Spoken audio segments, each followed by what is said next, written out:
Welcome to this week's episode of Financially Speaking. As a local family-built firm, Buska Retirement Solutions, along with its affiliate companies Buska Wealth Management and Legacy Tax Solutions, offer one-stop retirement, tax, and legacy planning services to families nearing or already enjoying retirement. Sue Buska is president of Buska Retirement Solutions, a retirement planning company helping develop financial, Medicare, and health insurance strategies. Over a decade ago, she partnered with her son, Cole Bruner. Cole, an investment advisor representative that's held to a fiduciary duty, is president of Buska Wealth Management, a fee-based registered investment advisory firm providing financial planning and investment management for individuals and businesses. Legacy Tax Solutions offers personal and business tax planning and preparation services. Their enrolled agent, Carl Van Setters, is a military veteran with over 10 years of accounting experience and is committed to maximizing your tax credits wherever possible. Over the last several years, Sue and Cole have continued to grow their team of private wealth advisors to meet the increasing demand of retirees seeking guidance. In 2018, Ryan Connor began serving clients at their Eau Claire location. At their Wausau location, Logan Wooler became a part of the team in 2020. And in 2023, Sue's daughter Kaylee Berenson joined the firm. As a family-built firm with offices in Wausau and Eau Claire, their dedicated team of professionals have the experience to provide custom-tailored strategies to help you achieve your long-term financial goals. The next 30 minutes will be filled with retirement information presented by their team in a simple manner that you can understand. So stay tuned because Financially Speaking starts right now.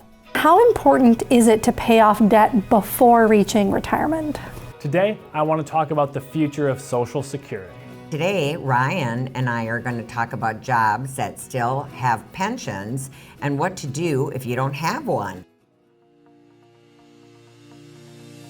And now for our weekly question and answer segment.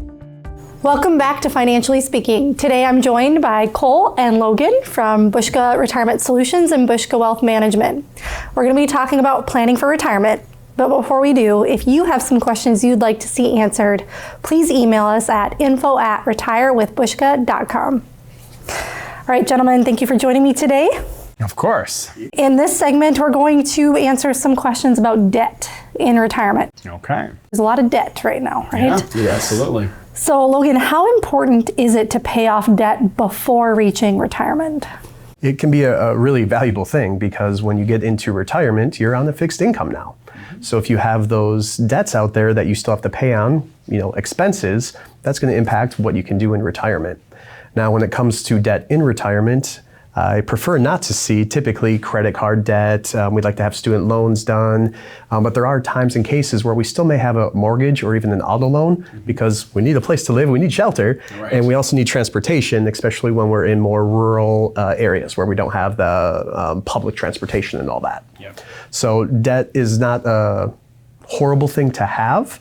But definitely as we get closer to retirement, you want to try to pay off as much of those high interest related debts, credit cards, student loans can be up there too, depending if you're going through the federal or through private. Yep.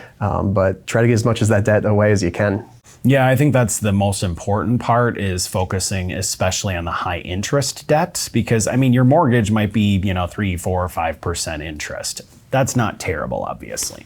And so if you're carrying that into retirement, especially considering it's a fixed expense, we know it's not going to change over the course of time unless, property taxes or insurance get more expensive, which can happen. But nonetheless, it at least gives us kind of a baseline understanding of what that monthly expenditure will be and also when it will be paid off. Because with mortgages, you have a set date of when that's going to expire, of course. So if you're going into retirement, don't feel like you absolutely have to have all of your debt paid off. Like Logan said, try as hard as you can to get as much of it paid off as possible, but also don't shortchange yourself when it comes to saving for retirement just to pay off debt. Because if you have only dedicated yourself to paying off debt, and you get to retirement with no retirement savings, that's not really going to help a whole lot either, because now we have nothing to produce that supplemental income, meaning we're living solely on Social Security, which might not be the quality of life that you're ultimately looking for. So let's talk a little bit about credit scores. Is it important to have a good credit score going into retirement? And if so, why? Well, I think we should always be mindful of our credit score and what that is. And there's so many different credit monitoring systems out there nowadays, which is a good idea to monitor just because of the scams and fraud and all of the different things that we deal with in today's life. But at the same time, we've had many scenarios in the past where clients have needed to borrow money in retirement, whether that be, buying a second home, or maybe, purchasing a new car, or refinancing a house, or whatever it might be. In most cases, if you're asking for a loan, you have to have decent credit. So you shouldn't just assume that once you get to retirement, you're no longer going to be in need of credit at all, because there could be a circumstance that arises in the future that indicates that you need to get a loan. And if you haven't maintained that credit score at a decent level, you may find yourself either in a situation where your terms for loans are very unfavorable, or you might not be able to qualify at all. So if you've paid off all your debt leading up to retirement, you have a good credit score, is it a mistake to close a credit card even if it's paid off? Well, it's situational there, and I always hate giving that as a response because it depends. But what I mean by that is if you have multiple credit cards that are all in the same position where they're paid off, you're not needing them, well, it might make sense to close a couple of them. It also can make sense to keep at least one open to help build that credit score, because you have that credit history, and then you have that safe fail for if you need to take some funds out in those emergency type of situations. But it really comes down to working with that financial services professional to understand how we should be utilizing those credit cards in retirement and if we need them at all. Well, and I think another important point for people to remember is it's not that you can't use credit cards at all. A lot of people use credit cards to their advantage, myself included. I take a lot of free airline trips because I put basically all of my expenses on one airline, credit card that I get miles for. And so that helps me to accomplish other things, but I make sure that whatever I put on that credit card every month, I can pay off. So if you're using a credit card for those types of reasons, for perks or incentives or whatever, there's nothing wrong with that by any means. But try not to be carrying a balance on that from month to month. Pay that off before the interest hits. Make sure that you're not paying, 15, 20% interest on those debts that you're carrying from month to month. So if you're using a credit card and paying it off every month, that's totally fine. If you're racking up a big credit card bill that doesn't get paid off at the end of the month, or you have to stretch out over many, many months to pay off, that might not be the best idea.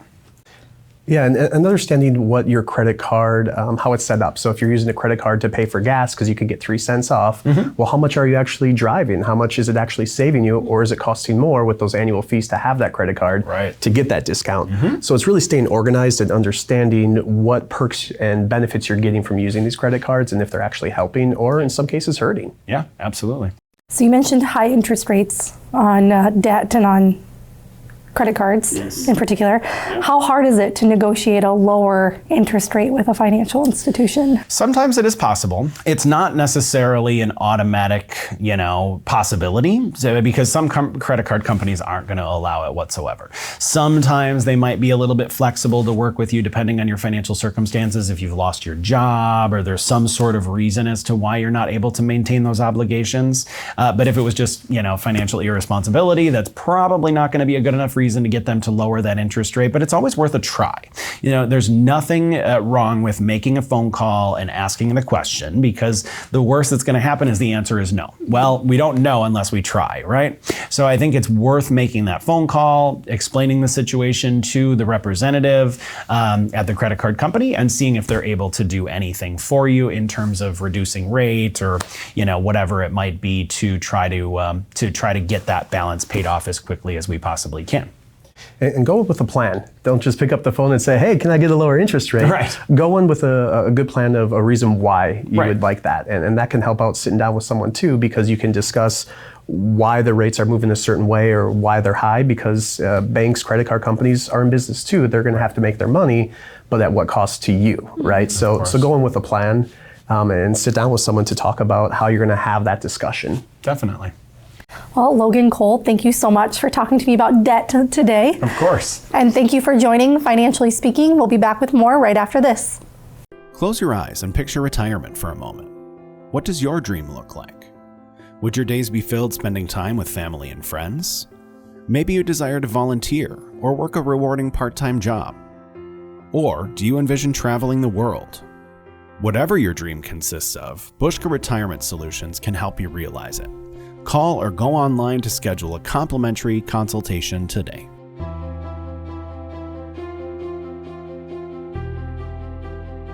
Are you ready to make your retirement planning more stress-free? I'm Cole Bruner from Buska Retirement Solutions, Buska Wealth Management, and Legacy Tax Solutions. Between our three companies, there's a lot we can do to make securing your future easier.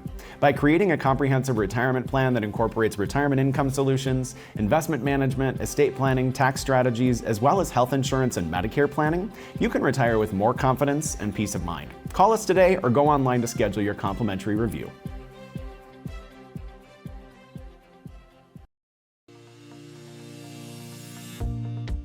And now, our Financially Speaking weekly topic segment. Welcome back to Financially Speaking. I'm Ryan Connor from Buska Retirement Solutions and Buska Wealth Management. Today, I want to talk about the future of Social Security.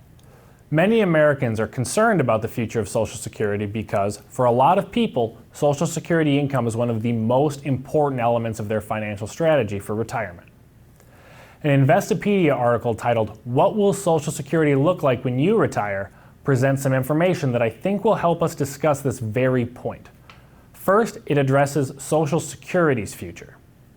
According to the article, the Social Security Administration's 2023 Trustees Report predicts that the Old Age and Survivors Insurance Trust Fund, or OASI, which pays out benefits, will run out of money around 2033. If that happens, the program won't have any cash reserves and anticipated receipts will only cover roughly 77% of scheduled benefits. At the close of 2022, Social Security's surplus was $2.81 trillion, due mainly to contributions from the huge baby boomer generation. But as members of that generation retire, benefit outlays are increasing while fewer people are contributing to the payroll tax that supports current Social Security recipients. Now, Congress is going to have to make some big decisions.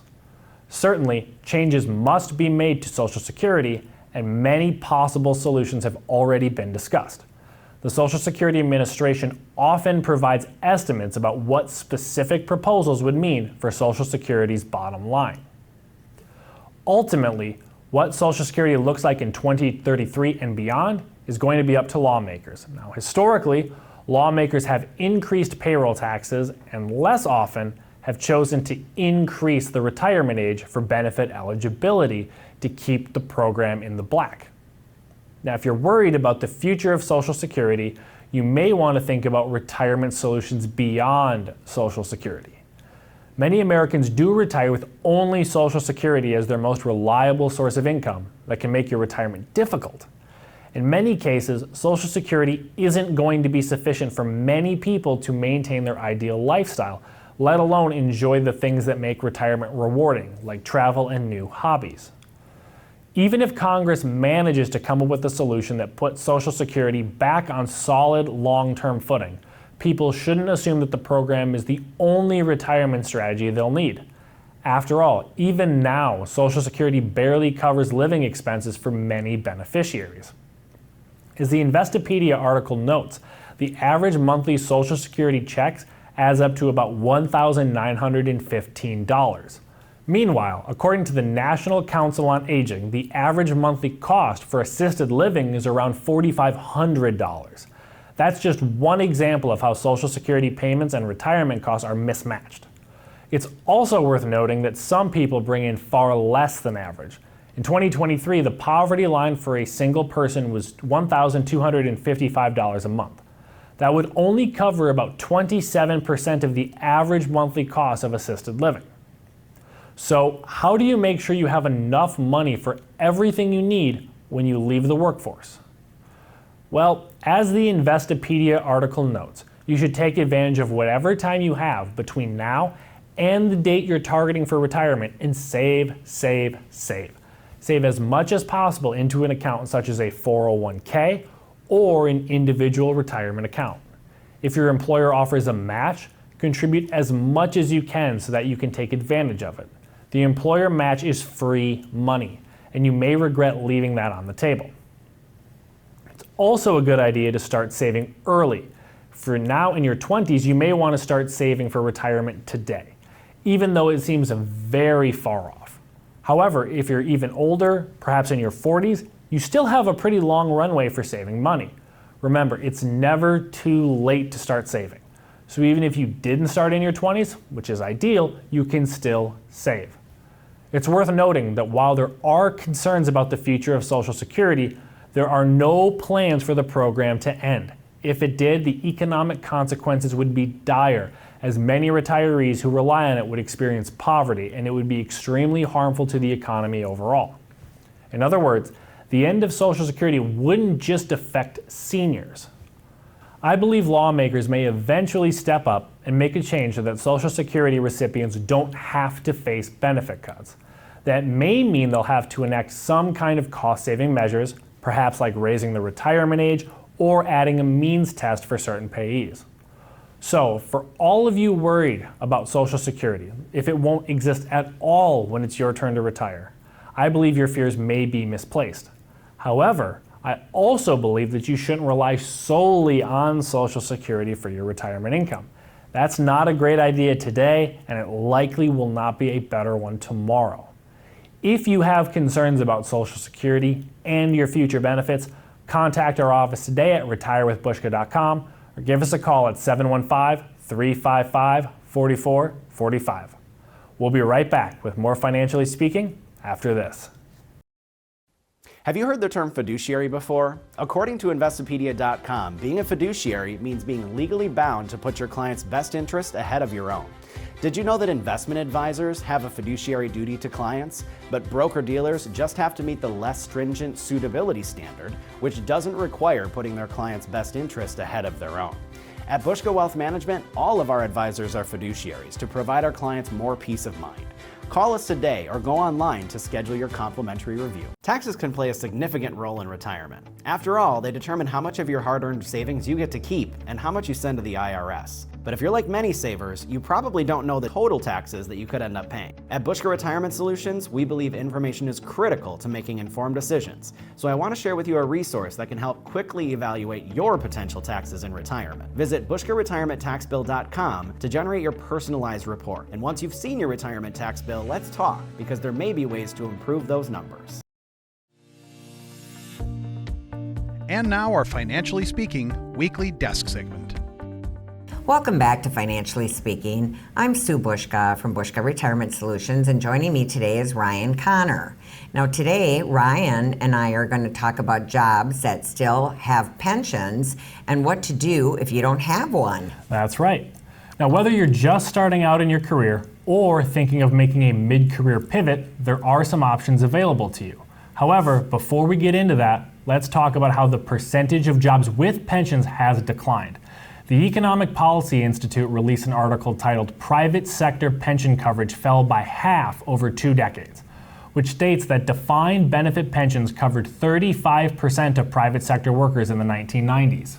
Well, meanwhile, a U.S. News and World Report article entitled 9 Jobs That Still Offer Traditional Pensions reports that today only 15% of private sector workers have access to pensions. How many jobs on the U.S. News list are private sector jobs?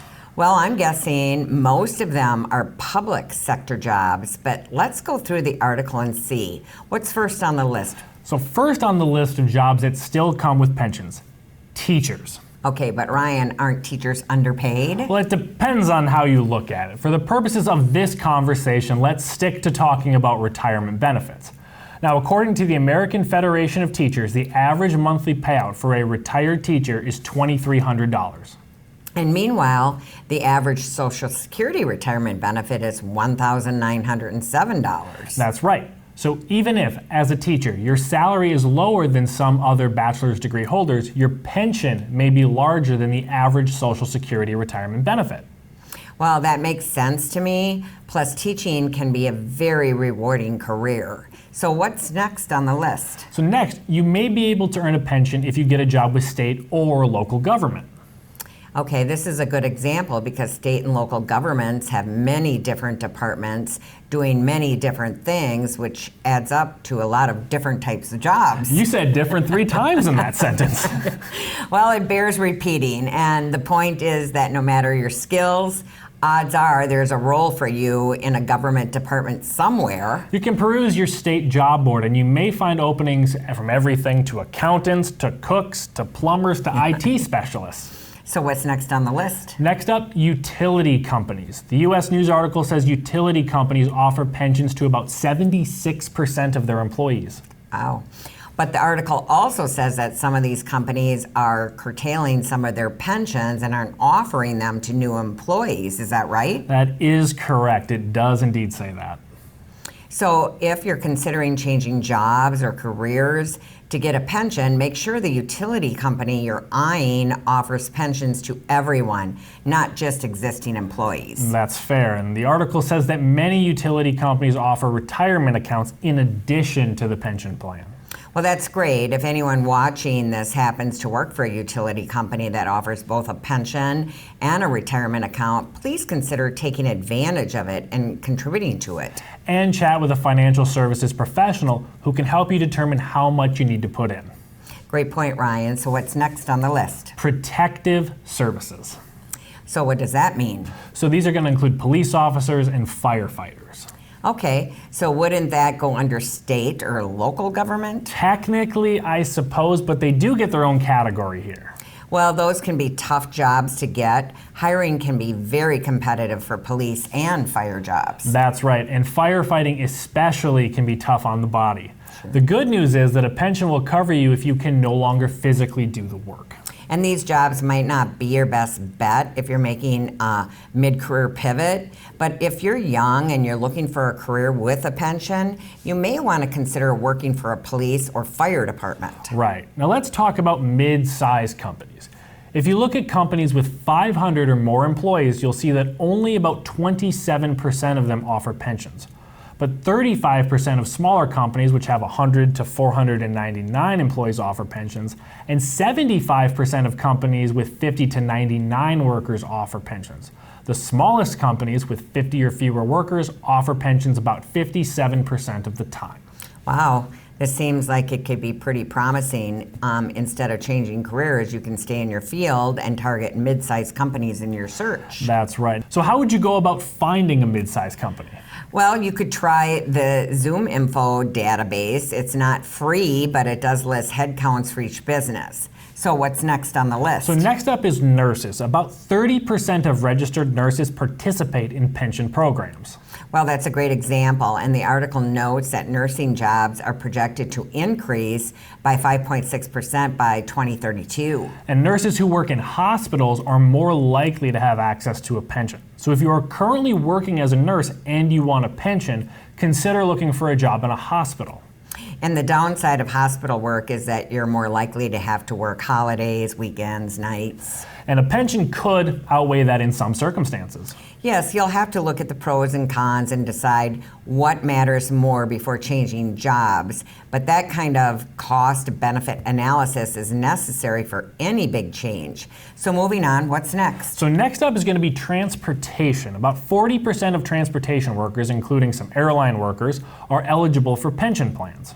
Driving a bus may not seem like a glamorous career, but when you retire and having a pension coming in, you likely won't regret your choice. I'd say the same thing about flight crews. We seem to be seeing more and more videos of unruly passengers on planes, which would make a flight attendant's job tough. But a pension can help balance that out. Well, that's a judgment call. I don't know if I could deal with people and their antics. I mean, we should also note that some pension plans are closed to new employees. So it's not a guarantee that you'll get a pension if you choose a job in transportation. So what's next? So next is the military. Now, if you enlist in the military and serve honorably for 20 years, you may be eligible for a pension. Do you get a more generous payout if you stay longer than 20 years? It can vary, but generally, yes. If you stay longer than 20 years, you will likely get more. Well, that's great. So what's next on the list? Last on the list, union jobs. As we've already discussed, pensions can be hard to come by in the private sector, but 66% of private industry union members have access to pensions. So what if you aren't able to find a job with a pension? What other options are out there? So, well, when pensions started declining, insurance companies looked for a way to help people replace that income. They began offering annuities, which are insurance policies that offer guaranteed income for retirees.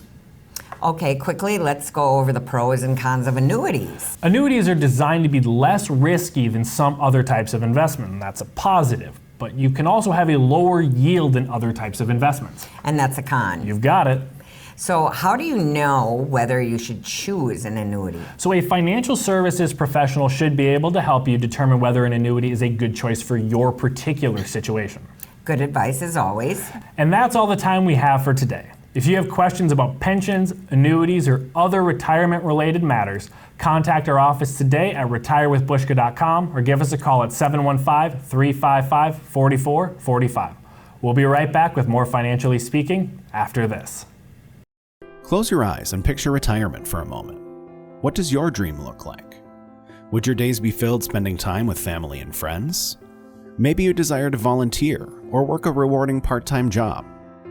Or do you envision traveling the world? Whatever your dream consists of, Buska Retirement Solutions can help you realize it. Call or go online to schedule a complimentary consultation today.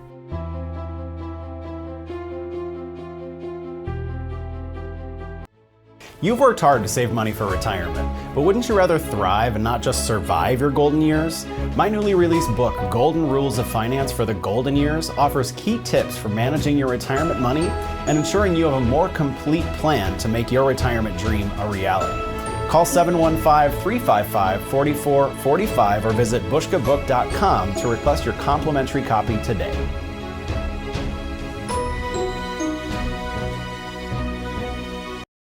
Thank you for tuning in to this week's edition of Financially Speaking. We're glad you were able to join us today, and we hope you learned some useful retirement tips along the way. On today's show, we covered a number of important topics, and hopefully we did so in a manner that was easy for you to understand. This is the same way we communicate to our clients when we meet with them in person. Remember, with the help of the right financial services professional, you can create a quality retirement, and our team is here to help.